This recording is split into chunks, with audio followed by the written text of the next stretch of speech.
Boa tarde a todos aqui presentes e aos nossos ouvintes da Rádio e TV Abel, que tanto nos prestigiam também com a audiência, né? Que é de muita importância para a humanidade o conhecimento da nossa doutrina espírita. Gratidão é a palavra que me veio à mente por estarmos aqui juntos, com o intuito do nosso crescimento espiritual. Que Deus permita tenhamos uma semana que se inicia de muita paz, muita luz para todos nós e toda a humanidade. Então, a nossa irmã Eliana vai ler uma página de preparo para darmos início ao nosso encontro de hoje. Boa tarde. Mundo regenerado, vinde a mim, Espírito Irmão José, psicografia Carlos Bacelli. Os mundos regeneradores servem de transição entre os mundos de expiação e os mundos felizes. A alma penitente encontra neles a calma e o repouso que acaba por depurar-se. Capítulo 3. Há muitas moradas na casa de meu Pai. Sendo o mundo de provas e expiações, a Terra ainda há de levar bom tempo, até que a humanidade faça com que ela se eleve na hierarquia dos mundos, passando a mundo de regeneração. Isso não significa dizer que entre os homens já não se encontram espíritos que individualmente adentraram em sua fase de regeneração, não estando, porém, completamente regenerados. Ao deixar a sua condição inferior, a Terra, que não faz muito tempo foi um planeta primitivo, haverá de ser um orbe em regeneração, mas não regenerado, pois para que coletivamente se coloque em tal posição, os seus habitantes, em maioria, devem estar livres de características expiatórias. 2.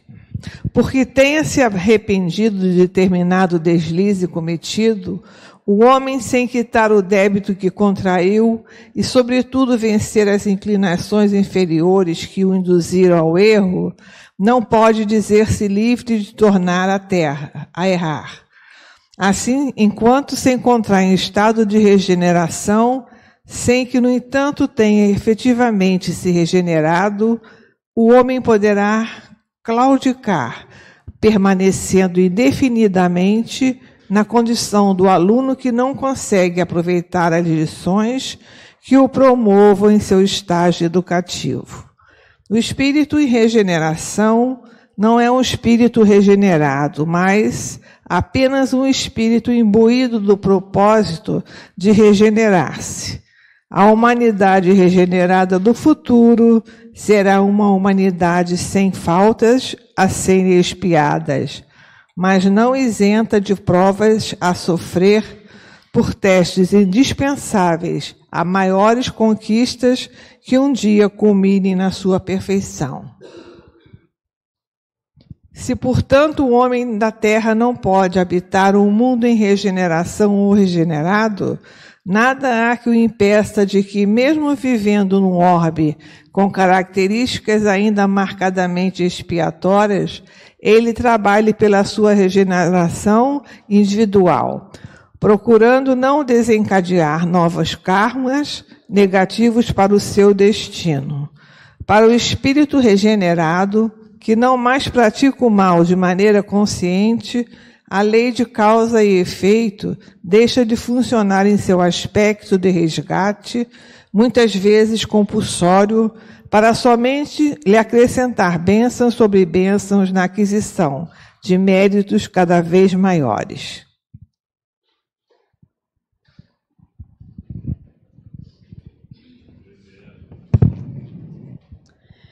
É a página que já nos traz aí um alerta, né? Devemos estar de olho nas nossas atitudes, nas nossas ações e procurarmos aí a conduta espírita para podermos seguir em frente e para o alto. Hoje, segunda-feira, é dia de falarmos sobre a luz do Evangelho segundo o Espiritismo. A nossa irmã Sueli falará sobre o capítulo 3, Destinação da Terra, itens 6 e 7. Que ela seja muito inspirada pelo seu protetor e amigos espirituais dessa casa.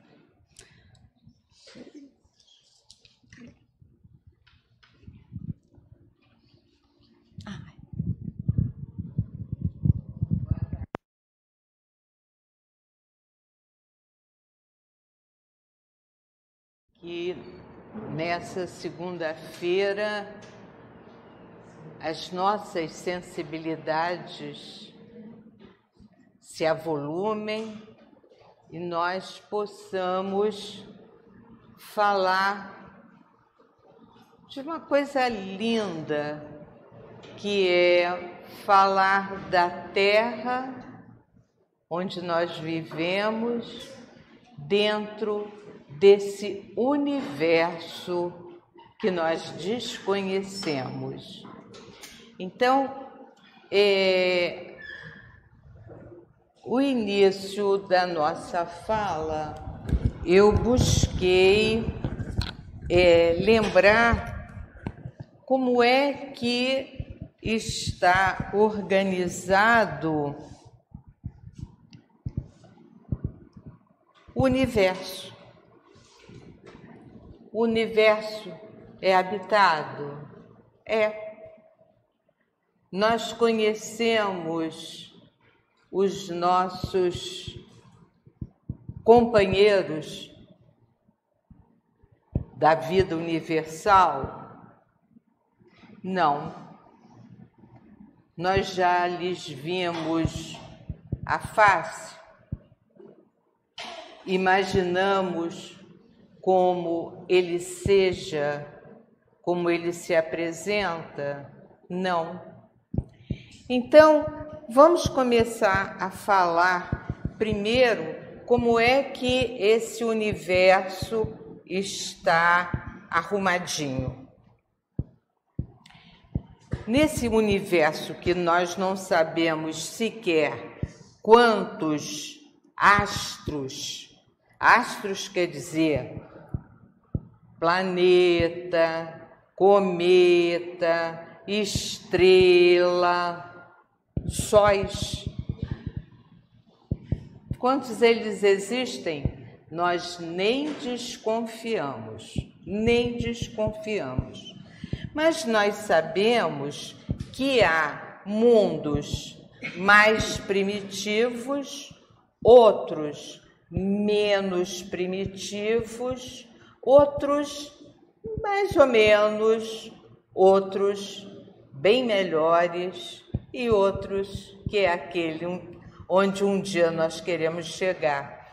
Então, esses mundos primitivos, eu tentei definir, é onde acontecem as primeiras encarnações da alma humana, onde a matéria e as paixões predominam, onde os espíritos estão próximos da animalidade e se guiam pelo instinto, onde a vida é muito dura e muito curta. As condições geofísicas são muito difíceis. Quer ver como rapidinho a gente identifica esses mundos primitivos? É só nós pensarmos na primeira apresentação que nós temos assim na nossa lembrança do homem que nasceu na Terra. era aquele homem meio macaco, mas aqueles macacos gigantescos, que já nem existem mais.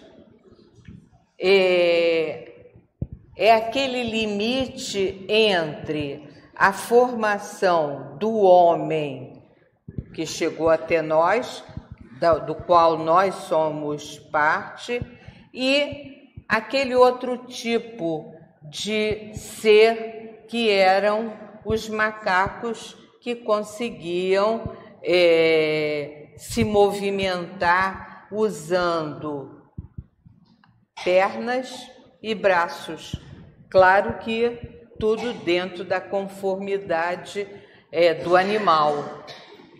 O importante é a gente pensar como era o corpo, ou como a gente imagina que tenha sido o corpo daquele homem primitivo, aquele corpo que tinha os braços mais compridos que as pernas, que tinha uma cabeça bem pequena, porque ele não tinha muitas circunvoluções cerebrais, que tinha o corpo todo coberto de pelos, porque ele não tinha como se agasalhar, e a defesa do corpo eram os pelos.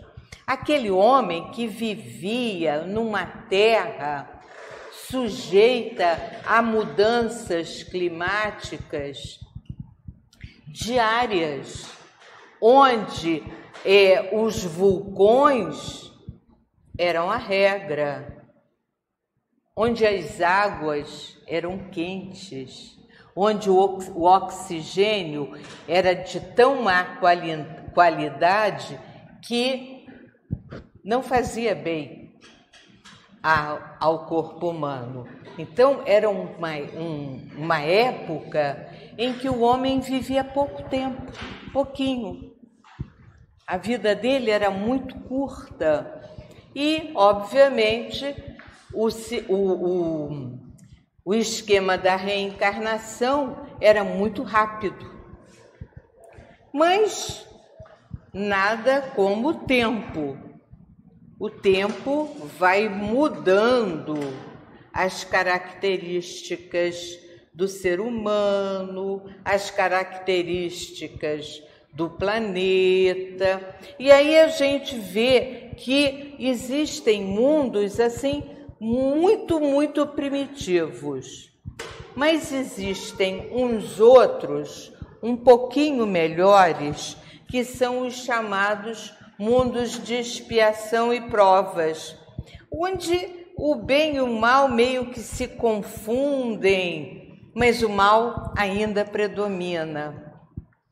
Onde o homem passa por situações dolorosas, testado na paciência, na tolerância, no orgulho, na vaidade, no amor e busca perdão pelas faltas cometidas. Olha a palavra amor começando a aparecer. Se a gente ficar achar que é muito difícil entender esse mundo de expiações e provas, basta pensar no mundo em que nós vivemos.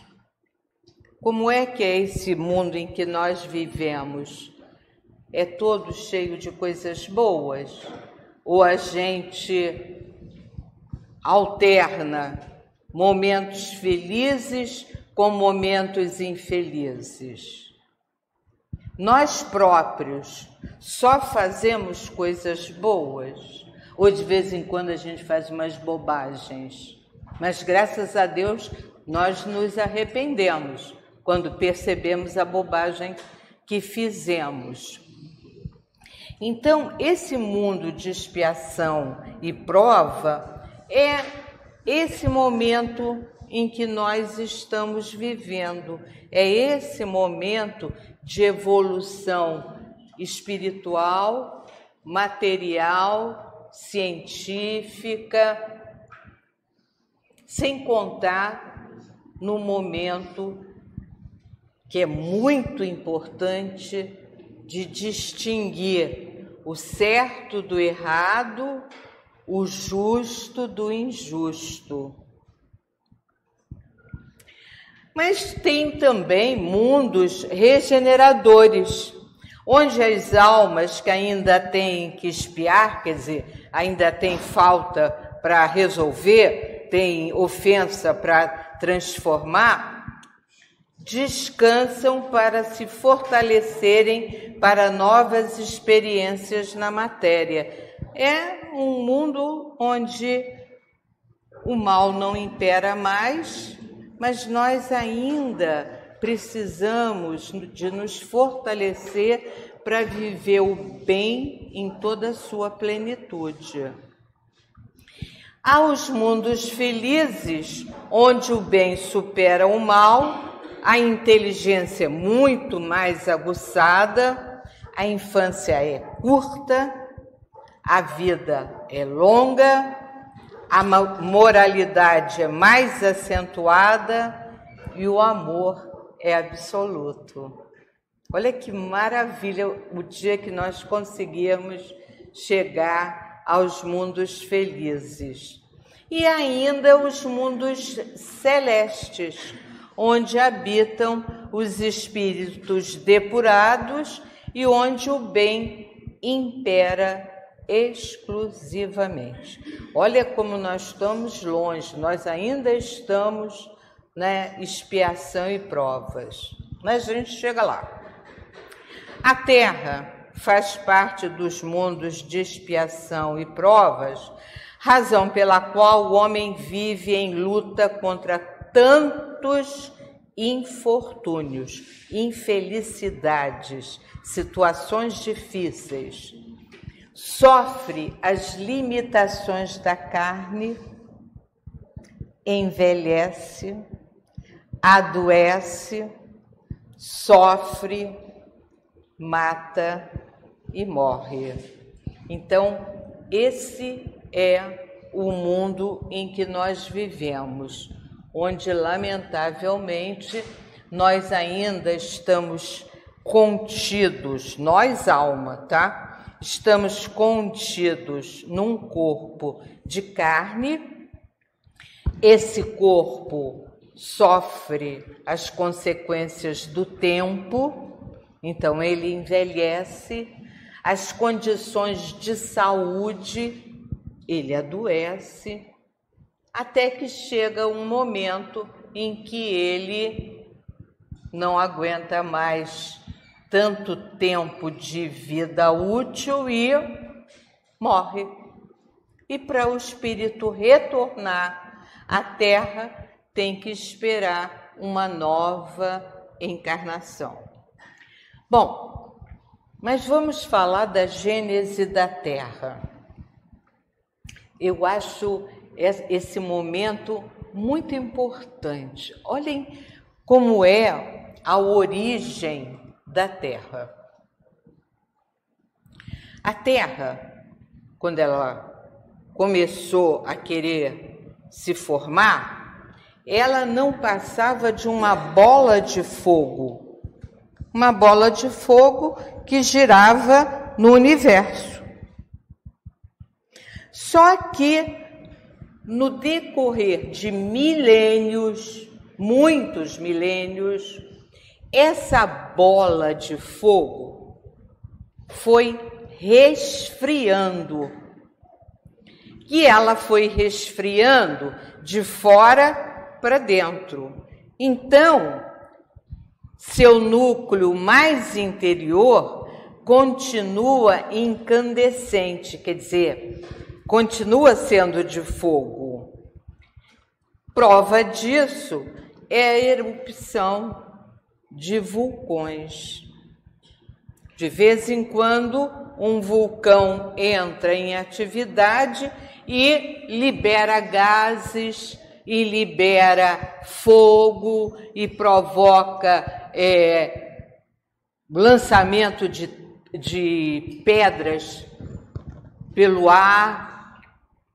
E ontem, quem leu o jornal deve ter lido uma reportagem que falava que as placas tectônicas, quer dizer, as placas dessa crosta terrestre, ela não está toda certinha. O planeta tem uma espessura de quilômetros, né, de largura, mas ela não é toda certinha, toda igual. Tem uns pedacinhos, tem umas placas, uns pedaços, que vulcões em erupção, não é isso. Mas a Terra começa a balançar, né? A gente percebe que tem uns tremores, né? Uns tremores na Terra. Isso por conta de quê? Lembra que eu falei que lá bem no meio da Terra é fogo? É a bola incandescente que era toda a Terra e foi diminuindo, mas o núcleo, ela continua lá existindo. Então, ela libera gases. E esses gases é que fazem balançar o planeta. E aí, gênese da Terra. Somente quando a crosta, a parte de fora, terrestre, esfriou suficientemente, é que apareceram a água, o ar, os primeiros seres vivos do reino vegetal, as árvores, do reino animal, aqueles animais gigantescos, e esses últimos primeiro foram os animais marinhos, quer dizer, os animais que viviam dentro da água ou na margem entre a água, os batráquios, né? Os sapos, as rãs, tudo de tamanhos avantajados. O início do nosso planeta foi de situações muito agressivas.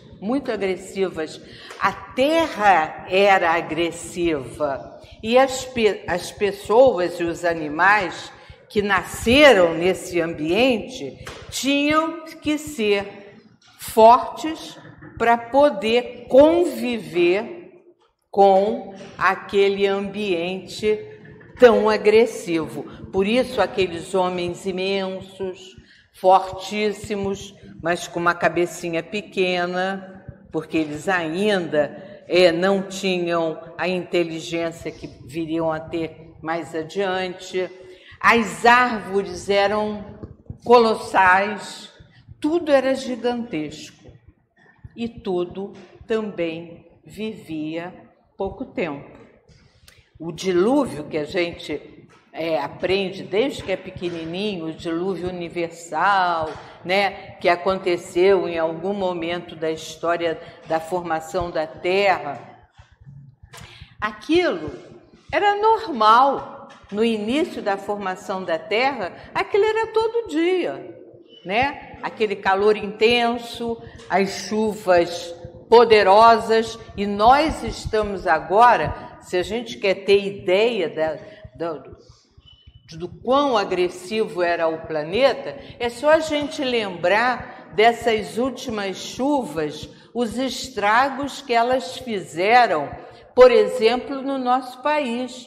Nós não estamos nem falando do país dos outros, estamos falando do nosso país, que nós vimos na televisão o Rio Grande do Sul destruído por conta das chuvas torrenciais e ninguém pode fazer parar de chover. E o que acontece é um estrago fantástico. Agora vocês imaginem isso lá no início da formação da Terra. Isso era normal. Por isso o homem tinha que ser muito mais forte do que o homem que nós conhecemos nos dias atuais. Esses coitadinhos seriam menos do que formiguinhas. Bom, agora vamos ver, eu comecei falando do universo, agora vamos ver nesse universo quem é a Terra. Como é que a Terra aparece nesse universo? Os números que eu estou oferecendo aqui são imensos. Pensem, a Terra 1.300.000 vezes menor que o Sol. Tem ideia? Mas muito pior é o que a gente vai dizer agora. O planeta Capella, que é um planeta da constelação do Cocheiro, de onde vieram legiões de espíritos para alavancarem o progresso da Terra, é 5.800 vezes maior que o Sol. Portanto, para eu saber quanto Capella é maior que o Sol, eu tenho que multiplicar 1.300.000 por 5.800. Imagine, a Terra é menos que um grão de areia. Não é nada. Então, a Terra, nesse universo, não é nada, nada, absolutamente. E nós ficamos achando que somos os tais, né? Ficamos engendrando viagens interplanetárias. Vai demorar, né? Vai demorar. Então, a Terra é um dos menores planetas que giram no universo. Entretanto, sua natureza oferece a seus habitantes boas condições para viverem. Somos nós. Até que a gente vive bem, né? Está muito calor lá fora, liga o ar refrigerado. Olha que beleza! Liga o ventilador. Então, a Terra é ruim, pelo que eu estou vendo aqui, mas nós já nos arrumamos aqui, já nos aclimatamos. Então o que a Terra oferece? Por exemplo, o céu azul, quando não tem muita fuligem no ar, provocada por nós, homens. Abundância de oxigênio, com certeza, é o que nos permite viver. Água farta, é o princípio vital, água. Árvores, aquelas árvores frondosas, imensas, diminuíram, claro, porque elas tinham que se adaptar à evolução do planeta, elas diminuíram, mas são muitas, elas oferecem o fruto que nos alimenta, ela oferece a sombra que nos torna a vida mais agradável. A árvore oferece até os meios para nós construirmos as nossas moradas. Então, tudo de que o homem necessita, ele consegue na natureza, sabendo usar os recursos que a natureza oferece. Então, observem, a bola de fogo foi se abrandando, foi resfriando, criou um planeta com terra, água, vegetais, oxigênio e permitiu que o ser humano pudesse viver na sua superfície. Ninguém mora dentro da Terra, porque lá é fogo. Nós vivemos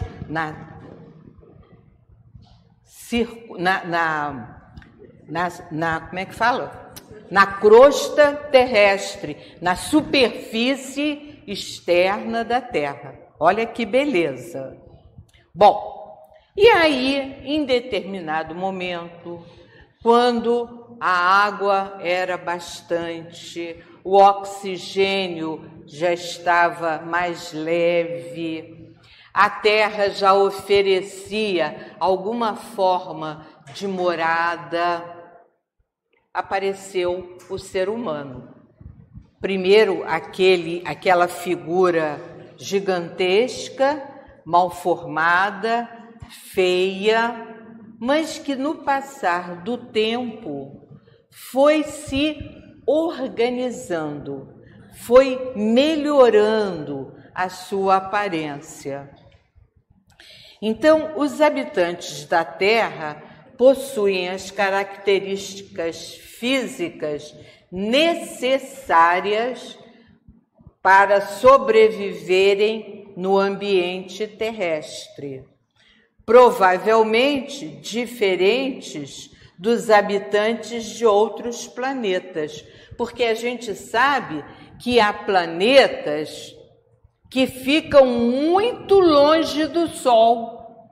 Portanto, Saturno, Urano, Netuno, Plutão são planetas que ficam lá bem longe do Sol, obviamente extremamente frios, gelados. Aí vocês podem perguntar, Sueli, mas tem vida lá? Tem homem vivendo lá? Tem. A gente não sabe é como eles são. Se eles vivem num ambiente muitas vezes mais frio do que a Terra, eles não podem ter esse corpo que nós temos. Claro que não. Eles devem ter. Como é que deve ser esse corpo? Eu não sei. Mas que é diferente, eu tenho certeza.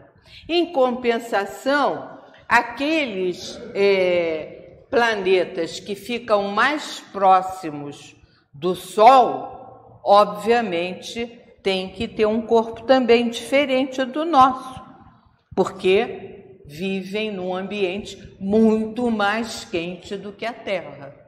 Mas é claro que cada elemento, cada ser, vou chamar de ser humano, cada ser humano, dependendo do planeta onde ele mora, vai ter características físicas, vai ter um corpo de acordo com aquele planeta. Se lá é muito frio, ele deve ter um corpo, imagino, com gordura suficiente para proteger do frio, com pelos abundantes para proteger do frio. Se ao contrário é muito quente, deve ter um tipo de corpo que suporte as altas temperaturas, né? A gente pensa assim, pensa junto comigo, quem mora no Saara, os beduínos, né?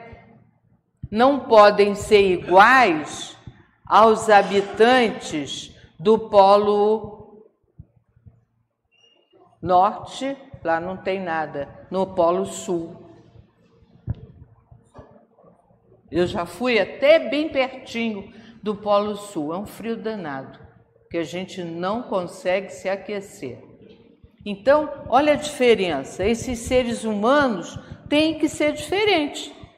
Os beduínos não são todos bem morenos, cabelos bem escuros, bem espessos, queimados daquele sol inclemente, sem ter facilidade da água. Ao passo que aqueles outros que moram nos extremos do planeta são pessoas bem mais, às vezes eu fico pensando assim, branco demais, né? Porque não tem sol, cabelo louro demais, porque não tem sol, olho azul, verde, porque eles não têm esse sol que modifica todo o nosso corpo. Por isso que eles são tão brancos, por falta de sol mesmo. Mas vamos continuar, que eu adoro esse saber como é que a Terra formou, como é que os homens apareceram. Eu acho isso assim, para mim é uma curiosidade fantástica. Amo fazer isso. Mas aí entra uma coisa séria. A espécie humana compreende todos os seres dotados de raciocínio que povoam os inúmeros planetas do universo. Seja o planeta que for, se houver alguma humanidade, eles são dotados de raciocínio. A humanidade que habita o planeta Terra necessita ainda de hospitais, olha só, porque ainda é constituída, na sua maioria, de espíritos moralmente enfermos e aleijados. Daí os infortúnios que afligem os homens. Então vejam, só vai para o hospital quem está doente, né? Só vai para as penitenciárias quem não consegue viver em harmonia na sociedade, não é isso? E, infelizmente, a Terra está cheia de hospitais, precisa de muito mais, e cheia de penitenciárias, e precisa de muito mais. Por quê? Porque, lamentavelmente, o ser humano já se desenvolveu muito, mas ainda tem problemas gravíssimos e são todos de ordem moral. Olha só, a gente ainda padece, olha só, de inveja. A gente ainda padece, isso aí todo mundo, de não gostar de trabalhar. Trabalho essencial. A gente ainda padece de impaciência. Ai, não gosto de ouvir ninguém, Deus me livre. Não tem tempo para ouvir lamúria. A gente não fala isso? Volta e meia? Quer dizer, nós não temos paciência de ouvir o outro. A gente é intolerante, quer dizer, não perdoa nada, deslize de ninguém, só os nossos mesmo. Fora disso, deslize dos outros, a gente não perdoa. Errou, a gente está de dedo em riste, mostrando o erro do outro. Então, isso faz com que a gente entenda por que a humanidade, nós que habitamos a Terra, ainda precisamos de tantos, quer dizer, a gente não precisa do sofrimento, a gente provoca o sofrimento. A gente não precisa de sofrer. A gente sofre porque a gente cria situações de confronto. E aí, só Deus, ninguém mais consegue dar conta. O que acontece é que os espíritos que habitam ainda, nós, ainda praticamos maldades. Às vezes é sem querer, mas pratica. Nós somos desrespeitosos, com certeza. Somos agressivos o tempo todo. A gente até agride para se defender. Mentira, agride porque é agressivo mesmo. A gente pode se defender argumentando com firmeza, mas de forma educada e delicada. E aí o que acontece? Nós sofremos e fazemos os outros sofrerem. Isso é todo dia, toda hora. Todo dia, coisas pequenininhas e coisas grandiosas. Quando o médico te diagnostica, dá um remédio e erra, por exemplo, na quantidade, na dosagem do remédio, você pode morrer, não é não? Isso aí é desrespeito pela vida humana. Da mesma forma, quando o professor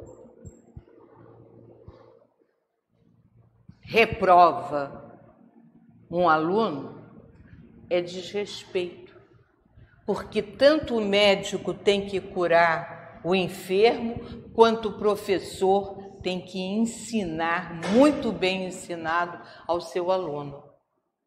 Então, há formas de desrespeitos que a gente nem percebe, a gente nem nota, mas se a gente prestar atenção, a gente vai ver que desrespeita quem não cumpre o seu dever, desrespeita quem passa pela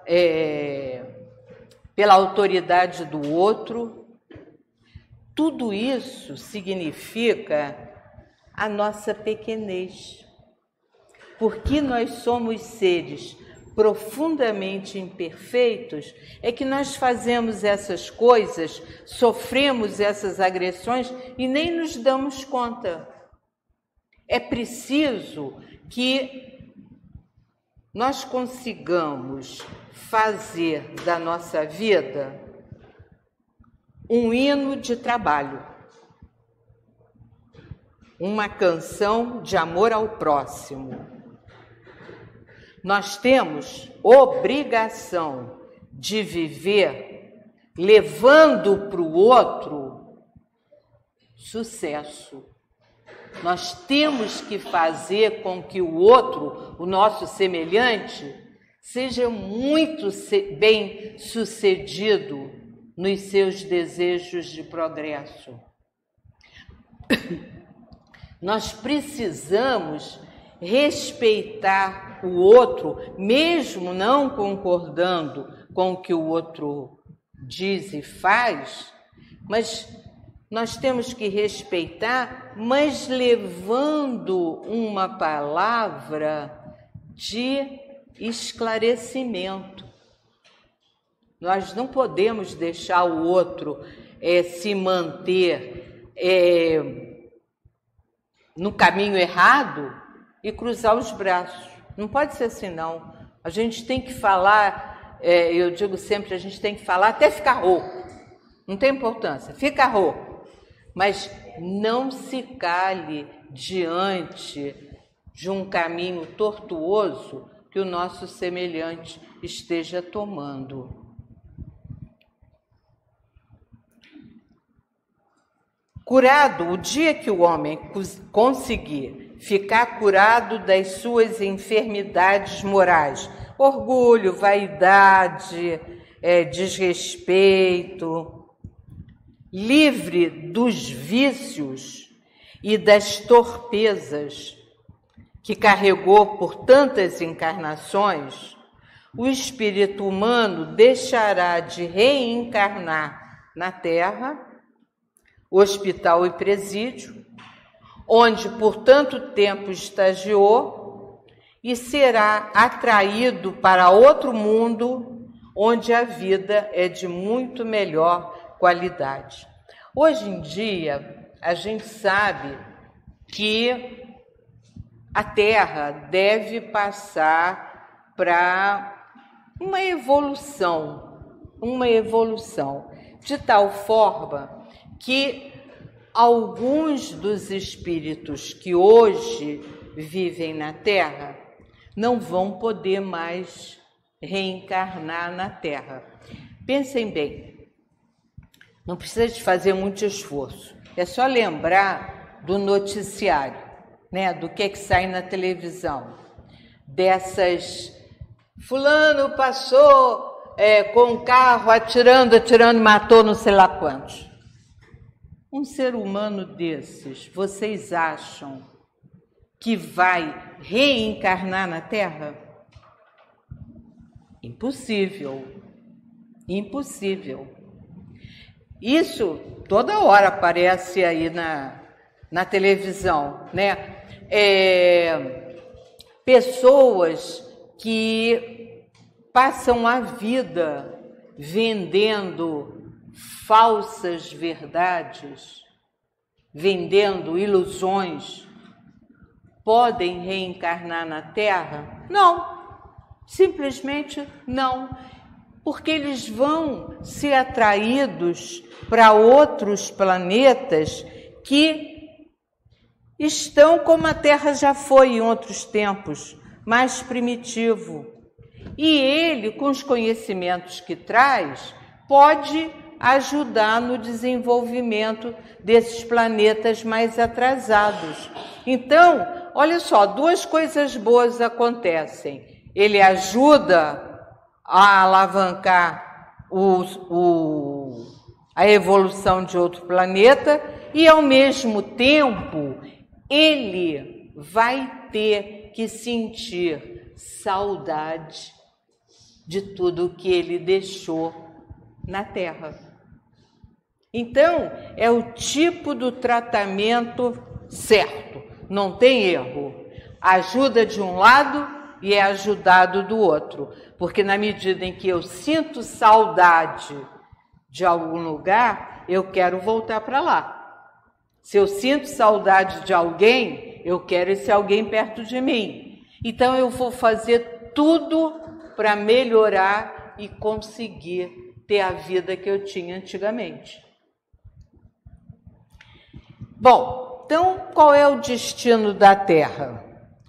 Na Terra, as aflições são em número muito maior do que os gozos, as alegrias e a felicidade, porque é um planeta habitado por espíritos moralmente ainda muito doentes e muito frágeis na própria vontade de melhorar e de se curar. A gente sabe que é só pensar num dia, qualquer dia da gente. Tem um dia assim que, caramba, tudo certo, tudo deu certo. Aí quando chega no final do dia, puxa vida, está me dando uma dor no estômago, coisa chata, o que é isso? Aí vou procurar um remedinho, um chazinho. Estava tudo certo, mas eu extrapolei na comida. A comida estava maravilhosa, era tudo o que eu queria. Mas aí eu, imperfeito, resolvi comer demais. Olha o momento do mal-estar, do infortúnio. Não precisa ser coisas grandes, não. São probleminhas que nós arranjamos para nós mesmos. Eu fiquei infeliz, eu fiquei me sentindo mal, porque eu exagerei nas delícias da cozinha. E aí eu fiquei mal. Sou eu que provoco as minhas infelicidades. O destino da Terra, como de todos os habitantes do universo, é o da evolução moral, científica, social, espiritual. Nós temos que melhorar na nossa moralidade, temos basicamente ver o outro como eu me vejo, amar o outro como eu me amo. Científica, evolução científica é de conhecimento. Ninguém pode ser mais analfabeto. Não há essa possibilidade.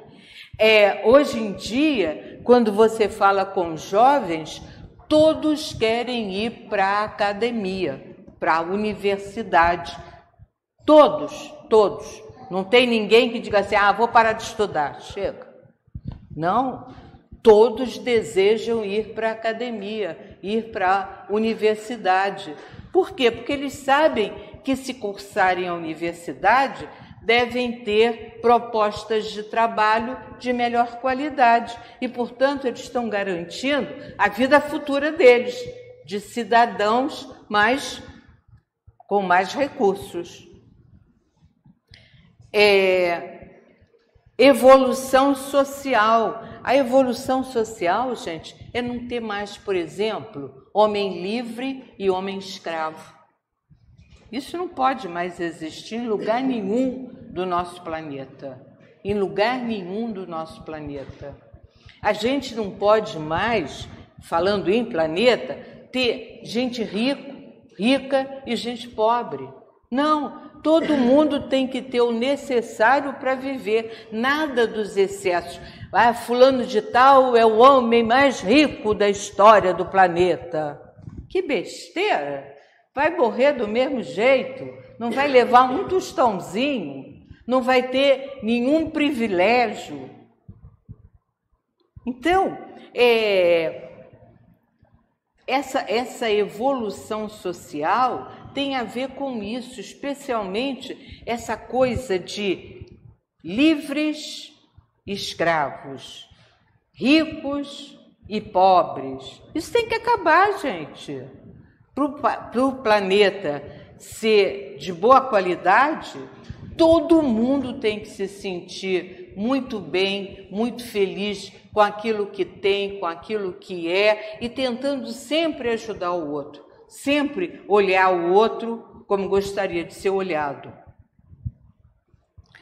Ninguém há que possa permanecer indefinidamente no mesmo estágio de evolução. Uns, os mais atentos às leis do universo, evoluem mais rapidamente. Outros demoram mais tempo, mas a ninguém é permitido retrogradar, quer dizer, andar para trás, ou estacionar por tempo ilimitado no mesmo patamar civilizatório. Não tem essa possibilidade. Ninguém desaprende, é mais ou menos isso. Ninguém desaprende. Você aprendeu a ler, aprendeu e nunca vai desaprender. É óbvio, claro. Também você não pode ficar parado pelo tempo que você quiser na mesma posição. Não adianta, a gente tem que melhorar. Sempre a gente tem que melhorar. Nunca nós vamos piorar, nunca. No universo, tudo é sintonia. Olha que eu falei, a gente não sabe nem quantos planetas, quantas estrelas, quantos cometas existem no universo, mas eles não batem. Cada um está rodando lá no seu espaço e ninguém bate em ninguém. Então, a sintonia e a harmonia é perfeita. Se alguém se recusa a avançar em sentimentos de amor ao próximo, em fraternidade, em solidariedade, será conduzido a reencarnar em planetas onde seus conhecimentos ajudarão no progresso daquela outra humanidade, como nos primórdios da evolução da humanidade terrestre, fizeram os capelinos, trazendo seus conhecimentos nas ciências, nas artes, nos códigos de lei que ajudaram a promover a convivência humana. Gente, isso daqui eu falei rapidinho, mas isso aí é importante pra caramba. Quando a gente diz que a Terra, periodicamente, é visitada por um grupo de espíritos muito mais avançados, muito mais conhecedores, é só, vocês vão dizer assim, Sueli, que conversa fiada é essa? Não é não, é prestar atenção. Houve uma época, nas primeiras chegadas de capelinos à Terra, espíritos, né? Portanto, tomaram o corpo que nós temos. Mas o espírito tinha outra evolução. Eles ajudaram, por exemplo, no Egito, a fazer aquelas 3 pirâmides tão famosas, tanta gente vai ao Egito só para conhecer as pirâmides do Egito. Houve uma época também, na Grécia Antiga, muito antes de Jesus nascer, em que os gregos faziam obras de estátuas, de arquitetônicas, que na Terra ninguém conhecia. Isso foi um momento. Depois, eles não voltaram mais ao território da Grécia, mas os homens daquele tempo aprenderam a fazer, fizeram os aquedutos. Se a gente quiser atualizar isso para uma coisa que nós conhecemos, fazer túnel não é uma coisa fácil nem é uma coisa moderna. Mas quando você aprendeu a fazer um túnel ligando um ponto da cidade a outro ponto, você economizou tempo, você aproveitou espaço, você tornou a vida do ser humano muito melhor, muito melhor. Quando nós aprendemos a fazer, por exemplo, a ponte Rio-Niterói, aquele colosso, quando eu era menina ela não existia não, ela é bem recente. Mas olha o que ela conseguiu fazer. Ligou dois extremos que se a gente for de barco demora pra caramba, se a gente for contornando a Baía de Guanabara demora muito mais. Olha que coisa fantástica. Então, os conhecimentos foram chegando e até aqui na América pré-colombiana, os conhecimentos que os astecas, os incas e os maias tinham, eles já sabiam fazer aquele relógio do sol, eles já sabiam fazer isso. Então tinham conhecimentos astronômicos. A gente desconfia que eles tinham campos de pouso. Pouso é algum tipo de avião da época, não sei como é que era, mas eles tinham campos de pouso. Tudo leva a crer que, periodicamente, a Terra foi visitada por espíritos habitantes de outros planetas que aqui chegavam para alavancar o progresso dos espíritos humanos. Mas nós sofremos, somos infelizes, porque nós causamos os infortúnios que nós vamos ter que suportar. Na Terra não está a humanidade inteira. A humanidade povoa todo o universo nos diferentes astros siderais. A humanidade não possui as mesmas características dos homens terrenos. A humanidade toma a forma e a feição necessárias à sua adaptação ao mundo onde é chamada a habitar, mais fluídica, menos densa, nos mundos mais adiantados que a Terra. Olha a figura dos anjos. Mais densa e grosseira nos mundos mais atrasados que a Terra. Olha a figura do gorila. Os infortúnios que o ser humano enfrenta são causados pela sua inferioridade moral.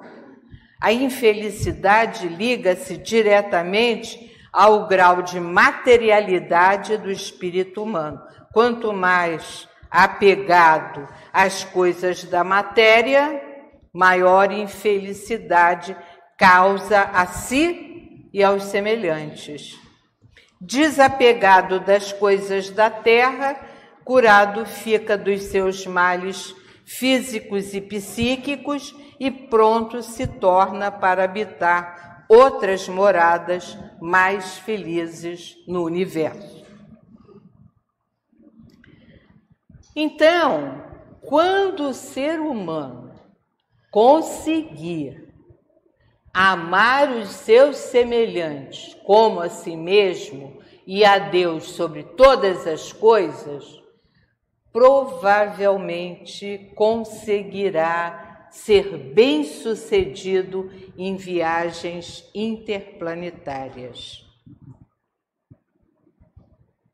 As viagens interplanetárias acontecem o tempo todo, só que os países não noticiam isso, porque todas elas dão erradas.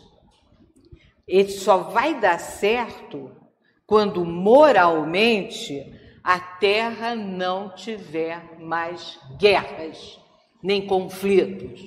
O dia que nós não tivermos guerras, nós aí poderemos estabelecer contatos com outros homens que habitam outros planetas no universo. Enquanto Rússia estiver brigando com os americanos, nenhum nem outro vai ter sucesso nos foguetes pilotados que eles lançam no espaço. Então, a escala do progresso é sublime e é infinita. O mineral é atração, o vegetal é sensação, o animal é instinto, o homem é razão, o anjo é divindade. Busquemos reconhecer a infinidade de laços que nos unem nos valores gradativos da evolução e ergamos em nosso íntimo o santuário eterno da fraternidade universal, começando a sermos fraternos uns com os outros. Nesse dia, não vai mais ter infelicidade, infortúnio, sofrimento, porque todos seremos realmente irmãos. Muito obrigada.